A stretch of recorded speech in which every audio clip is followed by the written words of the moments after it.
संस्कृति के बारे में, कपड़ों के बारे में, संगीत और कला के बारे में, राजनीति के बारे में हम कई मायनों में सहमत और असहमत हो सकते हैं। अगर आपके दिमाग में थोड़ी समझ है तो असहमति चीज़ों को हमेशा बेहतरी की ओर ले जाती है। अगर हर कोई सहमत होता तो हम सभी गुफा में रह रहे होते। क्या दो मौजूदा आत्मज्ञानी गुरु एक दूसरे से असहमत हो सकते हैं? जैसा कि मैंने सुना है, ओशो रजनीश जे कृष्णमूर्ति के तरीकों से असहमत थे। लोग किसी भी बात से सहमत या असहमत हो सकते हैं।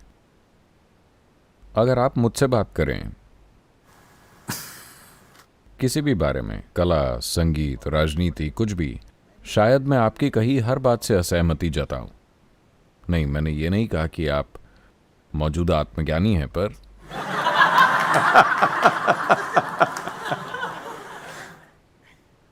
मैं किसी से भी असहमत हो सकता हूं।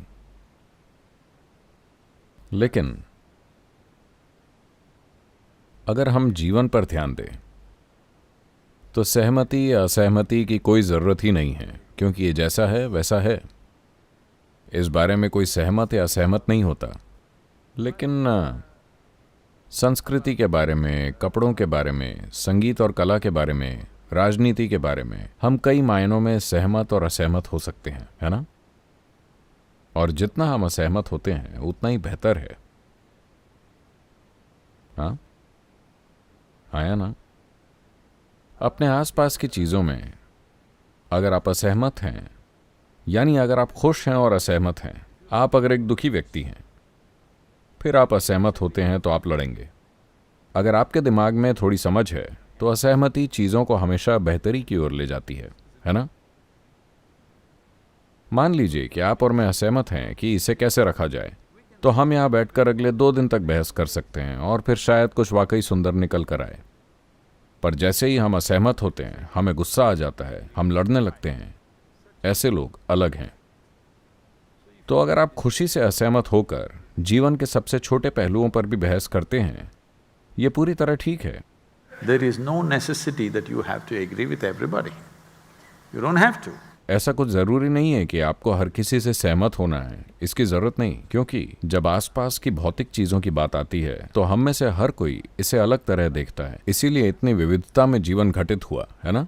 इतनी सारी भाषाएं, इतने तरह के संगीत, कई तरह की कलाएं, इतनी सारी बहुत सी चीजें घटित हुई हैं, क्योंकि अगर हर कोई सहमत होता तो हम सभी गुफा में रह रहे होते। हम असहमत थे। शायद अगर आप एक गुफा मानव की बेटी होती, गुफा मानव के बेटे, अगर आप एक गुफा मानव के बेटे होते और आप कहते कि मैं एक झोपड़ी बनाना चाहता हूं वहां बाहर, तो मुझे यकीन है कि आपके पिता असहमत होते। हाँ या ना?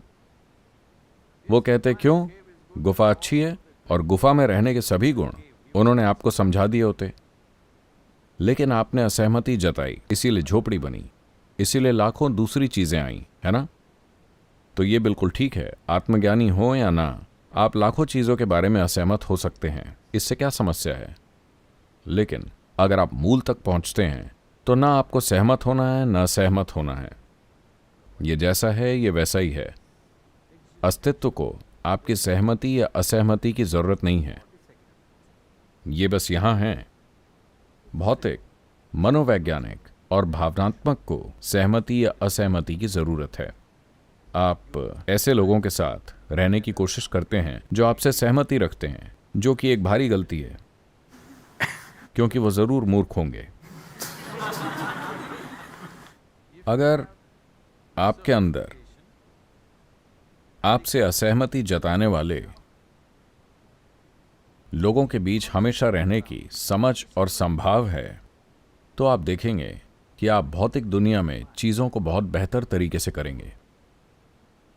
अगर आपके पास सिर्फ वही लोग हैं जो आपसे सहमत हैं, तो इसका मतलब है कि आपने अपने चारों ओर एक मूर्खों का झुंड इकट्ठा किया हुआ है, जो हर बात पर कहेंगे Adusaripa, Adusaripa.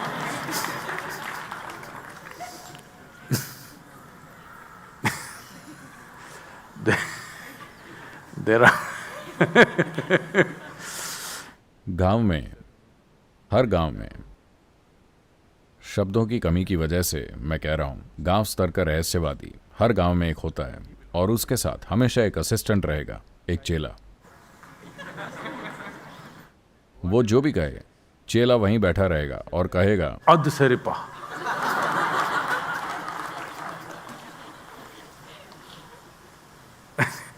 जिसका मतलब है एकदम उम्दा, बिल्कुल सही। तो ये आदमी जो भी कहे, चेला बीच में कहता रहेगा अध सरिपा। तो अगर आप अपने आसपास अध सरिपा कहने वाले लोग इकट्ठा करना चाहते हैं तो इसका मतलब आपको एक गंभीर समस्या है।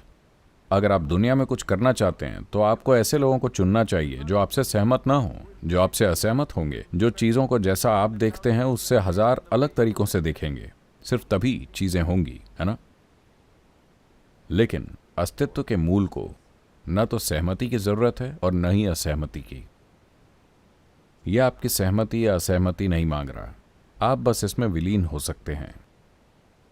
इसके बारे में कोई दो राय नहीं।